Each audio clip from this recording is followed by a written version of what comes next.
റാഷിദ് ബുഖാരിയും സംസ്ഥാന നേതാക്കൾ SYS കോഴിക്കോട് ജില്ല അടക്കമുള്ള നമ്മുടെ സാരഥികളൊക്കെ ഇവിടെയുണ്ട്.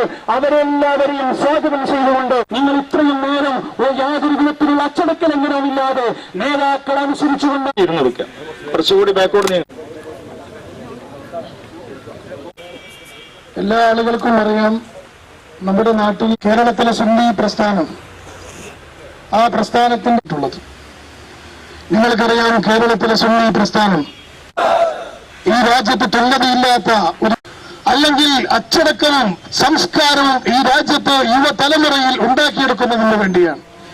അങ്ങനെ പ്രവർത്തിക്കുന്ന ഒരു പ്രസ്ഥാനത്തിന്റെ സമുന്നതനായ ഒരു നേതാവിന് ഇവിടെ വ്യാജ റിപ്പോർട്ടുകൾ നൽകി പോലീസ് കഥകൾ നനഞ്ഞുണ്ടാക്കി അറസ്റ്റ് ചെയ്യുമ്പോൾ ഞങ്ങൾക്ക് മനസ്സിലാക്കാൻ സാധിക്കുന്നത്, ഞങ്ങൾക്ക് പോലീസിൽ വിശ്വാസമുണ്ട്, ഞങ്ങൾക്ക് ഈ രാജ്യത്തുള്ള ഭരണഘടനയിൽ വിശ്വാസമുണ്ട്, ഇവിടെയുള്ള നിയമ സംവിധാനത്തിൽ ഞങ്ങൾ പൂർണ്ണ സംതൃപ്തരാണ്, ഞങ്ങൾ വിശ്വസിക്കുന്നവരാണ്.